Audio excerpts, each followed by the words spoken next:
Hi, പുതിയൊരു വീഡിയോയിലോട്ട് സ്വാഗതം. ഇന്ന് വന്നിരിക്കുന്നത് മലയാളികളുടെ ഏറ്റവും വലിയ സെലിബ്രേഷൻ ആണല്ലോ ഓണം. അതേപോലെ തന്നെ സിനിമാക്കാരുടെ ചാകരയും കൂടിയാണ് ഓണം. ഏറെ സിനിമകൾ റിലീസാവുന്ന ഒരു സെലിബ്രേഷൻ കൂടിയാണ് ഓണം. ഈ 2026 അതേപോലെ ഒരു ക്ലാഷ് റിലീസായിട്ട് വരുന്ന ഒരു മാസം കൂടിയാണ് ആഗസ്റ്റ്. ഓണം റിലീസായിട്ട് കുറേ അധികം സിനിമകൾ ഇറങ്ങുന്നുണ്ട്. അപ്പം ഇന്നത്തെ വീഡിയോ എന്ന് പറഞ്ഞാൽ ഈ ഓണത്തിന് റിലീസാവുന്ന ക്ലാഷ് റിലീസ് ഇഷ്ടംപോലെ ഉണ്ട്. ഈ ഓണത്തിന് റിലീസാവുന്ന സിനിമകളും അതിനകത്ത് ആര് തൂക്കും, അതായത് ഓണം വിന്നർ ആരായിരിക്കും എന്നുള്ളൊരു പ്രദർശനം കൂടിയാണ് ഞാൻ ഈ വീഡിയോയിൽ ഷെയർ ചെയ്യുന്നത്. അപ്പോൾ വീഡിയോ ഒന്ന് അവസാനം വരുന്ന കാണണം. എൻ്റെ ഈ ഒരു ചാനലൊന്ന് സബ്സ്ക്രൈബ് ചെയ്യണം. അപ്പോൾ നമുക്ക് വീഡിയോയിലോട്ട് പോകാം. ആദ്യമായിട്ട് നമുക്ക് വിസ്മയ മോഹൻലാൽ ലാലേട്ടൻ്റെ മകൾ അരങ്ങേറ്റം കുറിക്കുന്ന സിനിമയാണ് തുടക്കം.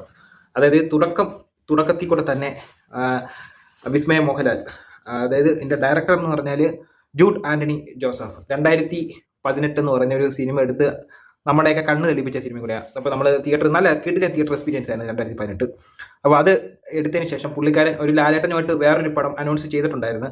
ഒരു ലാലേട്ടൻ ഒരു ചൈനയിലേക്ക് ഒരു മാർഷൽ ആർട്ടൊക്കെ വരുന്ന ഒരു പനിന്ത്യം പോലത്തെ ഒരു പടമായിട്ട് വന്നിട്ടുണ്ടായിരുന്നു. പക്ഷെ അത് എന്തൊക്കെയോ കാരണം കൊണ്ട് നടന്നില്ല. ഇപ്പം തുടക്കം ഡയറക്ഷൻ ചെയ്യുന്നുണ്ട്. അപ്പോൾ ഇതിനകത്ത് അതിൻ്റെ പ്രൊഡ്യൂസർ എന്ന് പറഞ്ഞാൽ ആൻ്റണി പെരുമ്പാവൂറാണ്. പിന്നെ ലാലേട്ടൻ ഇതിനകത്തൊരു ക്യാമിയോ റോളിലോട്ട് വരുന്നുണ്ട്. ഇപ്പോൾ ലാലേട്ടനെ അറിയാലോ. ഇപ്പോൾ ഇപ്പോഴത്തെ ഒരു ട്രെൻഡ് എന്ന് പറഞ്ഞാൽ ലാലേട്ടനാണ് താരം എന്ന് പറഞ്ഞതിൻ്റെ തൊട്ട് ലാലേട്ടനെ ഏത് പടത്തിലും ഇപ്പോൾ ക്യാമിയോ ആയിട്ട് കൊണ്ടുവരുന്നുണ്ട്. കാരണം എങ്കിലേ പടത്തിനൊരു ഹൈപ്പ് കിട്ടത്തുള്ളൂ. ആ ഒരു ലെവലിലായിട്ടുണ്ട്. ഇപ്പം നമ്മൾ 2-3 വർഷം മുന്നേ ഉള്ള ഒരു ലാലേട്ടനെ നമുക്ക് എല്ലാവർക്കും അറിയാം. ലാലേട്ടനെ എല്ലാവരും എടുത്തങ്ങ് അലക്കുന്നൊരു സമയം കൂടി ഉണ്ടായിരുന്നു. അതായത് ബൊട്ടാക്സ് ഒക്കെ അടിച്ച് ലാലേട്ടന് ചിറ്റുള്ള ഈ കവിളൊക്കെ ഒന്നും അനങ്ങാതിരിക്കുന്ന സമയം ഉണ്ടായിരുന്നു. അപ്പോൾ ഞാൻ എന്നേ പറഞ്ഞിട്ടുണ്ടായിരുന്നു, ലാലേട്ടൻ ഒരു സിംഹമാണ്, തട കൊടഞ്ഞ് എഴുന്നേറ്റ് കഴിഞ്ഞാൽ ബാക്കിയുള്ളവരെല്ലാം താഴെ പോകും. അതേപോലെയാണ് ഇപ്പോൾ ലാലേട്ടൻ്റെ ടൈമാണ്. ലാലേട്ടൻ ഇല്ലാതെ ഇപ്പോൾ മലയാള സിനിമ ഇപ്പോൾ എല്ലാ സിനിമയിലും നോക്കിയാൽ മതി, ഒരു കാമിയോ റോളിൽ കൂടി ലാലേട്ടനെ കൊണ്ടുവരുന്നുണ്ട്. അതുപോലെ വിസ്മയ മോഹൻലാലിനെ കൂടി സപ്പോർട്ട് ചെയ്യാനും കൂടിയാണ് ലാലേട്ടൻ വരുന്നുണ്ട് തുടക്കത്തിൽ കൂടെ. ഇതൊരു വ്യത്യസ്തമാണ് ഒരു പടമാണെന്ന് തോന്നുന്നു. ഇതിനകത്ത് ഒരു തായ്മുറൈ എന്ന് പറഞ്ഞാൽ നമ്മുടെ കുംഫു കരാട്ട പോലത്തെ തായ്ലാൻഡിലെ ഒരു മാർഷൽ ആർട്ടാണ് തായ്മുറൈ. എന്നിട്ട് ഈ വിസ്മയ മോഹൻലാൽ ഒറിജിനലി മാർഷൽ ആർട്ട് പഠിക്കുന്നത് മാർഷൽ ആർട്ട്. അപ്പം അതുമായിട്ട് ബന്ധപ്പെട്ട ഒരു പടം കൂടിയാണെന്ന് തോന്നുന്നത്. ഇതിൻ്റെ ടൈറ്റിൽ തന്നെ കാണുമ്പോൾ അറിയാം. അതിനകത്തൊരു ആ ഒരു പരിപാടി അതിനകത്ത് കാണിച്ചു വെച്ചിട്ടുണ്ട്. ഓണം റിലീസായിട്ട് വരുന്ന രണ്ടാമത്തെ പടമാണ് ബത്ലഹേം കുടുംബ യൂണിറ്റ്. നിവിൻ പോളിയാണ് നായകൻ. ഗിരീഷ് ഏഡിയാണ് ഇതിൻ്റെ ഡയറക്ടർ. അപ്പോൾ ഗിരീഷ് ഏഡിയുടെ കാര്യം പറയുകയാണെങ്കിൽ എനിക്ക് ആകെ പുള്ളിക്കാരൻ ഡയറക്ഷൻ ചെയ്ത ഒരു പടമേ എനിക്ക് ഇഷ്ടപ്പെട്ടിട്ടുള്ളൂ. അതെന്ന് പറഞ്ഞാൽ തണ്ണീർമത്തൻ ദിനങ്ങളാണ്. ബാക്കിയെല്ലാം അതിപ്പം പ്രാമുലു ആയാലും പുള്ളിക്കാരൻ ചെയ്യുന്ന പടങ്ങളെല്ലാം ആ തണ്ണീർമത്തൻ ദിനങ്ങളുടെ ഒരു തീമുമായിട്ട് ഒരു സാമ്യമുണ്ട്. ഇത് അങ്ങനെ ആവുമെന്ന് എനിക്കറിയത്തില്ല. പക്ഷേ ഇതൊരു കുടുംബ യൂണിറ്റ്. നിവിൻ പോളി ഒരു സമയത്ത് ഇപ്പം സർവ്വമായയ്ക്ക് ശേഷം പിന്നെയും പുള്ളിക്കാരനൊക്കെ താഴെ പോയി. ഇപ്പോൾ ഈ ഒരു പടത്തിൽ കൂടെ ഇനി കയറി വരുമോ എന്നുള്ളത് നമുക്ക് ഇനി കണ്ടറിയാം. അപ്പോൾ ഇന്നത്തെ രണ്ടാമത്തെ പടം കൂടിയാണ് ബത്ലഹേം കുടുംബ യൂണിറ്റ്. ഇനി മൂന്നാമത്തെ പടം എന്ന് പറഞ്ഞാൽ ഖലീഫ. വൈശാഖ ഡയറക്ഷൻ ചെയ്ത് പൃഥ്വിരാജ് സുകുമാരൻ നായകൻ വേഷത്തിൽ എത്തുന്ന പടം കൂടിയാണ് ഖലീഫ. ഇതിനകത്തും ലാലേട്ടൻ്റെ ഹൈപ്പാണ് ഇതിനകത്തുള്ളത്. അത് വേറെ കാര്യം. ഈ പൃഥ്വിരാജിൻ്റെ പടം എന്ന് പറഞ്ഞാൽ ഇപ്പം കുറേ നാളുകൊണ്ട് ഗതി പിടിക്കുന്നില്ല. ഇപ്പം നോക്കുവാണെങ്കിൽ പുള്ളിക്കാരൻ ഡയറക്ഷൻ ഫീൽഡിലോട്ട് മാറി കഴിഞ്ഞിട്ടുണ്ട്. അത് കഴിഞ്ഞിട്ട് പിന്നെ പുള്ളിക്കാരൻ നായകനായിട്ട് പടങ്ങളൊന്നും ഇപ്പം അടുത്ത ജൂലൈ 10 ഒരു പടം വരുന്നുണ്ട്. പുള്ളിക്കാരൻ ഇപ്പോഴും ഒരു ഗതി പിടിക്കുന്നില്ല, സിനിമയൊന്നും ഗതി പിടിക്കുന്നില്ല. പക്ഷേ ഇടയ്ക്കൊക്കെ നല്ല നല്ല തീം എടുത്ത് പടം ചെയ്യുന്നുണ്ടായിരുന്നു. ഇത് ലാലേട്ടൻ്റെ ഒരു ഹൈപ്പ് ഏറെ ഉണ്ട്. എന്നുവെച്ചാൽ ലാലേട്ടൻ ഇതിനകത്ത് നല്ലൊരു റോളും ചെയ്യുന്നുണ്ട്. അപ്പോൾ അതിൻ്റെ ഒരു ഹൈപ്പ്, ഇത് 2 പാർട്ടായിട്ടാണ് ഈ പടം വരുന്നത് ഖലീഫ. അപ്പോൾ അതിൻ്റെ ഒരു ഹൈപ്പ്, ലാലേട്ടൻ്റെ ഒരു ഹൈപ്പ് ഈ ഒരു പടത്തിനുണ്ട്. ഇതിൻ്റെ റിലീസ് ഡേറ്റ് അനൗൺസ് ചെയ്തിട്ടുണ്ട്. അത് ഓഗസ്റ്റ് 20 ബത്ലഹേം കുടുംബ യൂണിറ്റ് ഓഗസ്റ്റ് 20 തോന്നുന്നു. ആ ഒരു വീക്കിലാണ് ഓണം എന്ന് പറയുന്നത്. അപ്പം ഈ ഒരു പടവും അത്യാവശ്യം നല്ല ഹൈപ്പ് ഇപ്പോൾ ഉണ്ട് ലാലേട്ടൻ എന്നുള്ള രീതിയിൽ. നാലാമത്തെ പടമാണ് ഐ ആം ഗെയിം. ഞാൻ ഏറ്റവും കൂടുതൽ കാത്തിരിക്കുന്ന സിനിമ കൂടിയാണ് ഐ ആം ഗെയിം. ഇതിൻ്റെ പോസ്റ്റർ നിങ്ങളെല്ലാം കണ്ടാണോ? സ്റ്റൈലിഷ് ആയിട്ടുള്ളൊരു പോസ്റ്ററാണ്. ആദ്യം വന്ന പോസ്റ്റർ ആയാലും രണ്ടാമത് വന്ന പോസ്റ്റർ ആയാലും സ്റ്റൈലിഷ്, അതായത് നല്ലൊരു സ്റ്റൈലിഷ് ആയിട്ടുള്ളൊരു ദുൽഖറിനെ നമുക്കതിനകത്ത് കാണാൻ പറ്റും. അതുമാത്രമല്ല RDXന് ശേഷം നഹാസ് ഹിദായത്ത് ഡയറക്ഷൻ ചെയ്യുന്ന പടം കൂടിയാണ്. പുള്ളിക്കാരൻ ഒരു ഷോർട്ട് ഫിലിം ഡയറക്ഷൻ ചെയ്തുകൊണ്ടാണ് സിനിമ ഫീൽഡിലോട്ട് വന്നത്. RDX ഏത് ലെവലിൽ പോയെന്ന് നമ്മൾ കണ്ടേ കിടിലൻ തിയേറ്റർ എക്സ്പീരിയൻസ് ആയിരുന്നു. അതേപോലെ നഹാസ് ഹിദായത്ത് ദുൽഖറിനെ വെച്ച് ചെയ്യുമ്പം ഏറെ പ്രതീക്ഷയുള്ള ഒരു പടം കൂടിയാണ്. അപ്പോൾ ഇതിനകത്തെ പോസ്റ്ററൊക്കെ കാണുമ്പോൾ തന്നെ നമുക്ക് പടം കാണാൻ തോന്നും. അതേപോലത്തെ ഒരു സ്റ്റൈലിഷ് ലുക്കിലാണ് ദുൽഖർ വന്നിട്ടുള്ളത്.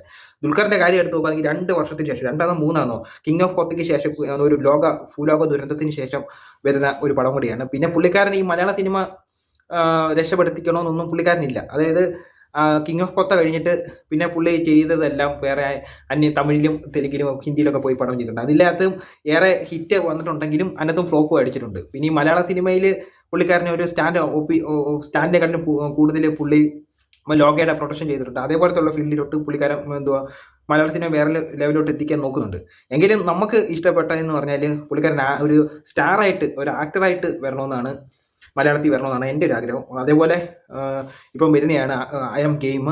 ഈ ഒരു പടം ഫ്ലോപ്പ് ആയി കഴിഞ്ഞാൽ, ഇപ്പോൾ ഈ വിജയുടെയൊക്കെ സിനിമേനെ വിട്ട് ഏറ്റവും കൂടുതൽ തിയേറ്ററിൽ പുള്ളിക്കാരന് സിനിമ പിടിക്കാൻ പറ്റും. പക്ഷേ ഏറ്റവും കൂടുതൽ നെഗറ്റീവ് വരുന്നതും, ഇപ്പോൾ വിജയുടെയൊക്കെ സിനിമ നിങ്ങൾ കണ്ടു കാണും, ഏറ്റവും കൂടുതൽ നെഗറ്റീവ് വരുന്നതും വിജയുടെയൊക്കെ സിനിമയ്ക്കാണ്. അപ്പോൾ ഏറ്റവും കൂടുതൽ ഫോളോവേഴ്സ് ഉള്ളവർക്കാണ് ഏറ്റവും കൂടുതൽ നെഗറ്റീവ് വരുന്നതും. അതേ വിജയുടെ അത്ര ഫോളോവേഴ്സ് പുള്ളിക്കാരൻ ഇല്ല എങ്കിലും, ഫോളോവേഴ്സ് എന്ന് പറഞ്ഞാൽ ഫാൻസ് കേരളത്തിൽ വെച്ച് നോക്കുകയാണെങ്കിൽ ഏറ്റവും കൂടുതൽ നെഗറ്റീവ് സാധ്യതയുള്ള പടം കൂടിയാണ് ഐ ആം ഗെയിം. പക്ഷേ ഞാൻ കാത്തിരിക്കുന്ന സിനിമ കൂടിയാണ്. ഇനി നമുക്ക് കാത്തിരുന്ന് കാണാം. ഈ ഓണം വിന്നർ എൻ്റെ ഒരു രീതിയിൽ ഞാൻ നോക്കുകയാണെങ്കിൽ ഓണം വിന്നർ അടിക്കുവാണെങ്കിൽ പോസിറ്റീവ് കിട്ടിക്കഴിഞ്ഞാൽ ഐ ആം ഗെയിം ഇതാവും, ഓണം വിന്നർ ആവുമെന്നാണ് എൻ്റെ ഒരു പ്രൊഡക്ഷൻ. പിന്നെ തുടക്കം ഫ്ലോപ്പ് ആവത്തില്ല, പിടിച്ച് നിൽക്കാനുള്ള വക അതിനകത്തുണ്ട്. കാരണം ലേഡി ഫൈറ്റുകൾ കുറേ കാണുമായിരിക്കും. മാർഷൽ ആർട്ടിന് പ്രാധാന്യമുള്ള പടം കൂടിയാണ്. അപ്പോൾ അതൊക്കെ വെച്ച് നോക്കുകയാണെങ്കിൽ ഒരു പുതിയ ഒരു തിയേറ്റർ എക്സ്പീരിയൻസ് ആയിരിക്കും. ഇപ്പം വേറെ സിനിമകൾ വന്നിട്ടുണ്ട്. ഇപ്പം ലേഡീസ് ഫൈറ്റൊക്കെ വരുന്ന കുറേ പടങ്ങൾ വരുന്നുണ്ടല്ലോ. അപ്പോൾ അതിന് നല്ലൊരു തിയേറ്റർ എക്സ്പീരിയൻസ് ആയിരിക്കും. പക്ഷേ എല്ലാം എടുത്ത് നോക്കിയോ, പോസിറ്റീവ് കിട്ടിക്കഴിഞ്ഞാൽ ഐ ആം ഗെയിം ആയിരിക്കും തിയേറ്റർ തൂക്കാൻ പോകുന്നത്. പിന്നെ ഖലീഫയൊക്കെ KKPP, അതായത് കിട്ടി, അതായത് ഓടി ചൈനയുടെ സാധനത്തിൻ്റെ കൂട്ടാണ്. മറ്റേതും നിവിൻ പോളിയുടെ ഗിരീഷ് ഏടിയും വേറൊരു ചൈന സാധനമാണ്. കാരണം ഓടിയാൽ ഓടി, അങ്ങനെ പറയാൻ പറ്റത്തുള്ളൂ. ഇത് പോസിറ്റീവ് കിട്ടിക്കഴിഞ്ഞാൽ അത്യാവശ്യം തൂക്കാനുള്ള വക അതിനകത്ത് കാണും. നഹാസ് ഹിയാത്തത്ത് എന്നതിൻ്റെ ഡയറക്ഷൻ, അതാണ് ഒറ്റ ഒരു പ്രതീക്ഷ. പിന്നെ നല്ലൊരു സ്റ്റൈലിഷ് ആയിട്ടുള്ളൊരു പടം കൂടിയായിരിക്കും. അല്ലാതെ ചില റൂമർ ഞാൻ കേട്ടിട്ടുണ്ടായിരുന്നു, റൊഷാക്കിൻ്റെ കൂട്ട് ഒരു പടമൊക്കെ, റൊഷാക്കിൻ്റെ കൂട്ടൊക്കെ പടമാണെങ്കിൽ പടം പിന്നെ നോക്കണ്ട, അത് വേറെ കാര്യം. അപ്പം ഞാനും കാത്തിരിക്കുന്നത് ഐ ആം ഗെയിമിന് വേണ്ടിയാണ്. ഐ ആം ഗെയിമും കൂടെ ചേർത്ത് നോക്കുകയാണെങ്കിൽ 4 പടമായേ. പിന്നെ വേറൊരു പടം കൂടിയുണ്ട്, അതെന്ന് പറഞ്ഞാൽ യാഷ് റോക്കി ബായിയുടെ പടം കൂടിയാണ്. അതിപ്പം എല്ലാവർക്കും അറിയാം, ടോക്സിക്. അതിപ്പം ഇറക്കാനേ ഗീതു മോഹൻദാസ് അണ്ണിൻ്റെ ഡയറക്ഷൻ. ഗീതു മോഹൻദാസിനോട് പറയാനുള്ളതെന്ന് പറഞ്ഞാൽ, ഇറക്കാൻ ധൈര്യം ഇല്ലെങ്കിലേ പടം പിടിക്കാൻ പോവില്ലേ, അതാണ് പറയാനുള്ളത്. കാരണം ഒരു പടം എടുത്തിട്ട് അത് തീർക്കേണ്ടത് നിങ്ങളുടെ ഉത്തരവാദിത്വമാണ്. എന്നിട്ട് അനൗൺസ്മെന്റ് പോസ്റ്ററോ റിലീസ് ഡേറ്റോ, ഇപ്പം 3ാമത്തെ അങ്ങോട്ട് റിലീസ് ഡേറ്റാണ് ഇത് ഫിക്സ് ആക്കിയിട്ട് മാറ്റുന്നത്. അത് ഇറക്കാൻ ധൈര്യം ഇല്ലെങ്കിൽ പടം എടുക്കാൻ നിൽക്കില്ലേ. എന്നിട്ട് പിന്നെ ഓരോ റൂമറുണ്ട്, അത് വർക്ക് തീർന്നില്ല, റീഷൂട്ട്, പിന്നെ നിങ്ങളെല്ലാം അതിൻ്റെ സ്ക്രിപ്റ്റും റൈറ്റിംഗ് ഒക്കെ എഴുതുന്നത്. പിന്നെ അതെന്തോ, അപ്പോൾ ഇറക്കാൻ ധൈര്യം ഇല്ലെങ്കിൽ പടം എടുക്കാൻ നിൽക്കില്ലേ. ചിലപ്പം ഓടും. കാരണം ഇതൊരു ഹൈപ്പ് എന്ന് പറഞ്ഞാൽ അതിൽ KGF-ന്റെ അത്രയും ഈ പടം പോകത്തില്ല. കാരണം ഈ KGF-ന്റെ മേളിൽ യാഷിന് ഇനി ചെയ്യാൻ പറ്റത്തില്ല. അതിന് ഏത് പടം എടുത്താലും ചെയ്യാൻ പറ്റത്തില്ല. ഇപ്പം എല്ലാവർക്കും ഒരു രാശിയുണ്ട്. ഇപ്പം വിക്രത്തിന് അന്യം എന്ന് പറയുന്നതിൻ്റെ കൂട്ട്, പ്രഭാസിന് ബാഹുബലി എന്ന് പറയുന്നതിൻ്റെ കൂട്ട് എല്ലാവർക്കും ഒരു പടമുണ്ട്. ആ പടം KGF, യാഷിൻ്റെ പടമാണ് KGF. അതിന് മേലെ ഇനി പടം വരത്തില്ല. അത് ഇനി നോക്കിയാൽ വേണ്ട. പുള്ളിക്കാരൻ ഇപ്പം ഇറക്കുന്ന, അതായത് ടോക്സിക്കിൻ്റെ ഹൈപ്പ് എന്ന് പറഞ്ഞാൽ അത് KGF-ന്റെ ഹൈപ്പാണ്, അല്ലാതെ ഈ ഒരു പടത്തിൻ്റെ ഹൈപ്പ് അല്ലത്. അപ്പം അതും ഈ ഒരു ഓണത്തിന് റിലീസ് ആക്കുന്നുണ്ട്. അത് ആവാൻ പോകുന്നില്ല. കാരണം എന്ന് പറഞ്ഞാൽ ഇതിനി അടുത്ത ഒക്ടോബറിലോ ചിലപ്പം ഡിസംബറിലോട്ടൊക്കെ മാറ്റി വിടുമായിരിക്കും. കാരണം അങ്ങനെയൊക്കെയാണ് സാധാരണ കണ്ടുവരുന്നത്.